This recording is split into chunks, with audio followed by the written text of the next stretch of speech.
बसंत पंचमी या श्री पंचमी एक हिंदू त्योहार है।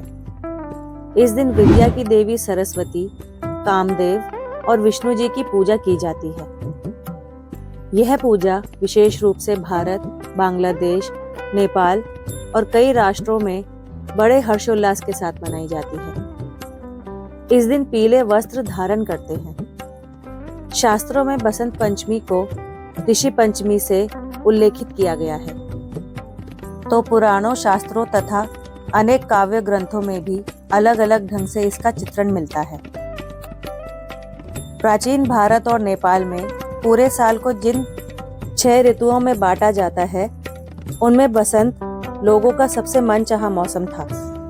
जब फूलों पर बहार आ जाती, खेतों में सरसों का फूल मानो सोना सा चमकने लगता, जौ और गेहूं की बालियां खिलने लगती, आमों के पेड़ों पर मांझर आ जाता और हर तरफ रंग बिरंगी तितलियां मंडराने लगती, भर भर भंवरे भंवराने लगते।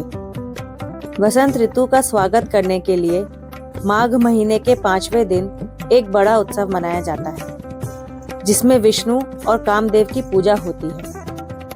यह बसंत पंचमी का त्योहार कहलाता है।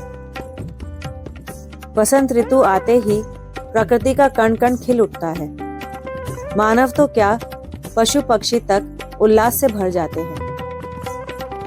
हर दिन नई उमंग से सूर्योदय होता है और नई चेतना प्रदान कर अगले दिन फिर आने का आश्वासन देकर चला जाता है।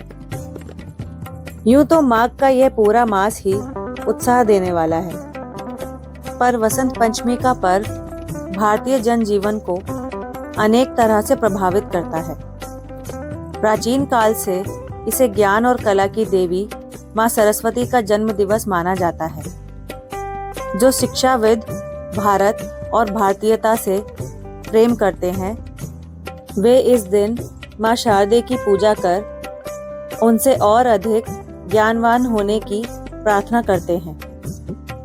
कलाकारों का तो कहना ही क्या, जो महत्व सैनिकों के लिए अपने शस्त्रों और विजयादशमी का है, जो विद्वानों के लिए अपनी पुस्तकों और व्यास पूर्णिमा का है, जो व्यापारियों के लिए अपने तराजू, बाट, बही खातों और दीपावली का है, वही महत्व कलाकारों के लिए वसंत पंचमी का है।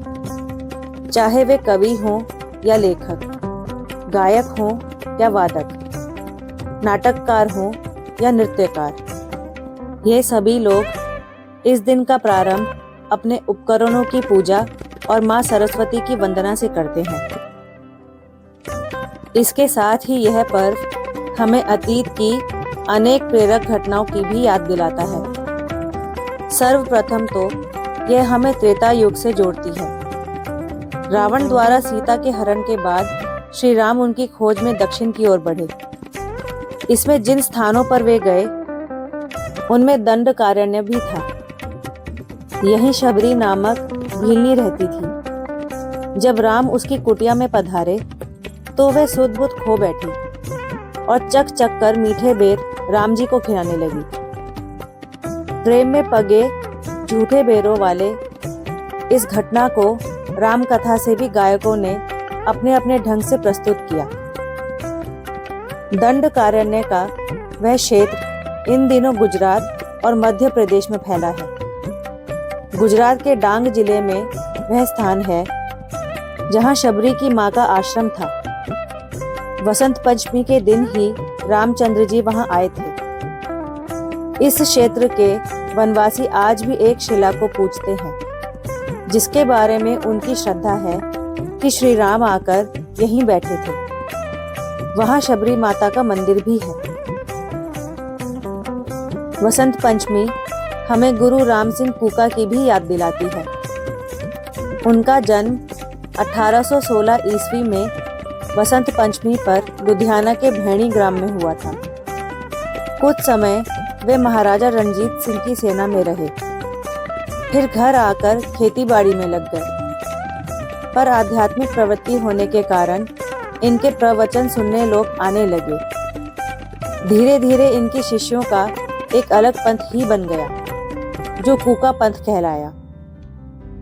गुरु राम सिंह गौरक्षा, स्वदेशी, नारी उद्धार, अंतरजातीय विवाह, सामूहिक विवाह आदि पर बहुत जोर देते थे।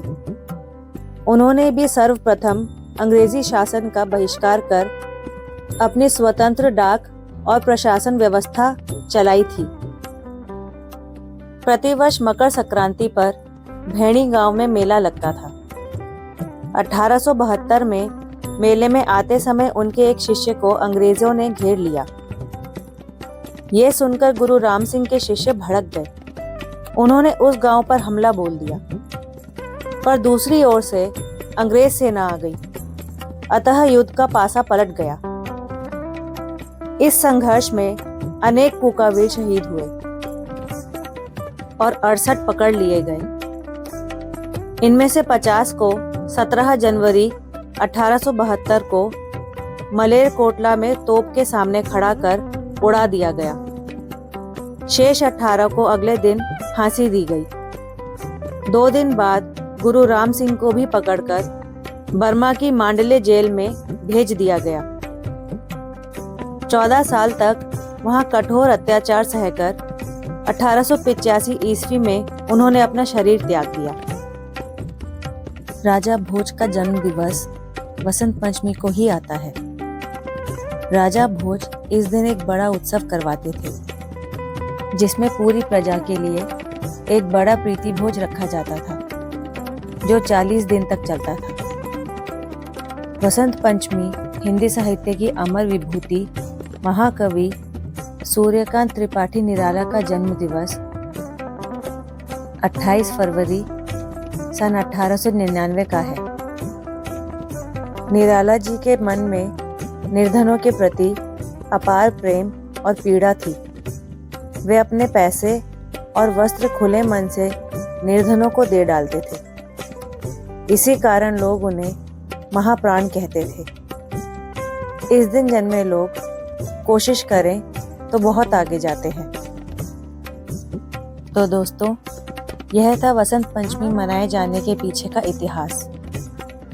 यदि आपको वीडियो पसंद आई हो तो हमारे चैनल को सब्सक्राइब करना ना भूलें। आप सभी को वसंत पंचमी की हार्दिक शुभकामनाएं। धन्यवाद।